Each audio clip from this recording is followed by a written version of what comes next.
For 3 long years, the archaeological dig on Kethter Prime yielded little more than dust and mystery. The ruins, a sprawling temple complex, were 12,000 years old, remnants of a civilization that had vanished long before the current galactic order. High Priest Velkith, the site's overseer, treated every fragment with religious devotion. The language of these old ones was a puzzle no one could solve. Scholars had spent centuries staring at the glyphs, only managing to decipher a few simple nouns. The language was dead, a ghost lost to time, until Dr. Sarah Okonkwo arrived. She was a linguistic archaeologist, a specialist in resurrecting dead languages. Earth, with its chaotic history of rising and falling cultures, had given her thousands of languages to study. The Galactic Archaeological Society hired her as a long shot, a hope that her unique expertise could offer a fresh perspective. Velkith was skeptical. What could a human from a violent death world possibly understand about his people's sacred heritage? Still, he granted her access to the temple's inner sanctum, where the most complete inscriptions were carved into eternal stone. Standing before the massive wall of text, Sarah let her scan her whir, while her eyes traced the ancient script. Velkith watched, his forearms crossed, radiating impatience. The root structure is agglutinative, Sarah murmured, mostly to herself. Suffix-based case marking, subject verb, word order. She pulled up her personal database, a lifetime's work cataloging Earth's dead languages. Sumerian, Akkadian, Old Egyptian, Sanskrit. Suddenly, a pattern flared on her screen, a connection so profound it stole her breath. High Priest Velkith, she said slowly. May I try something? Try. What? He grumbled, expecting another failed theory.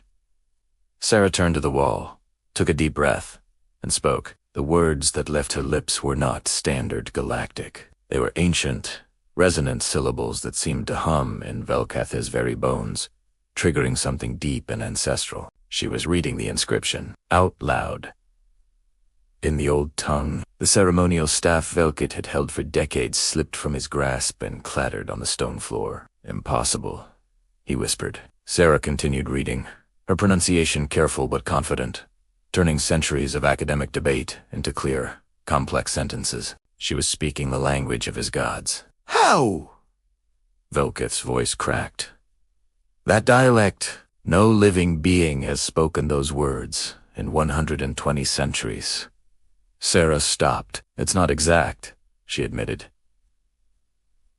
I'm reconstructing it. But the grammar, it's nearly identical to an old Earth language family called Proto-Dravidian, with sounds like Old Kingdom Egyptian and sentence patterns like Sumerian.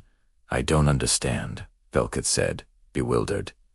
Dead Earth languages, she explained. Our world was linguistically chaotic. Thousands of languages rose and fell. We kept obsessive records. I've spent my life learning to hear the patterns in the silence.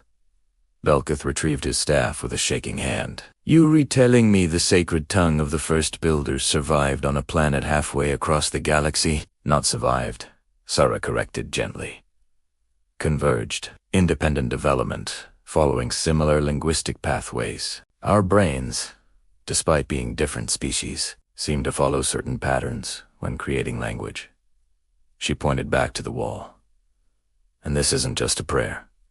It's a history. It describes a solar catastrophe that forced the old ones to leave, but they left instructions for anyone who might return. Instructions for what? Velkith asked, his skepticism now completely gone. Sarah's eyes scanned the glyphs. For reclaiming their knowledge. There are vaults, High Priest, deep beneath this temple. Not built down, but built asterisk in asterisk. Pocket dimensions anchored to this spot. She pointed to a series of glyphs everyone had dismissed as decoration. These aren't ornamental.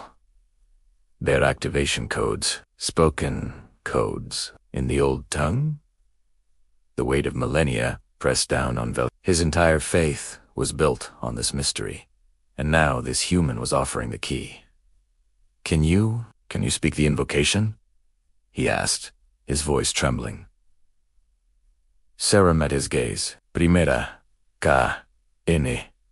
Try, but this is your heritage. These are your ancestors. The knowledge belongs to the Cathari people. I'm just a translator.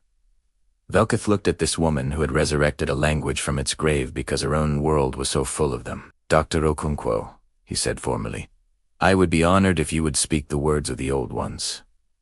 Not as an outsider, but as the bridge between what was lost and what may be found. Sara nodded. She turned to the specific sequence of glyphs, centered herself, and spoke. The ancient words filled the chamber, syllables that hadn't been heard since the dawn of Cathari civilization. And the temple responded. Stone that had been still for 12,000 years began to shift. Seams of light appeared in the solid walls. A deep hum resonated from below, the sound of dimensional anchors waking from their long sleep. Velketh dropped to his knees, tears streaming down his face as his staff fell once more. The human had done the impossible.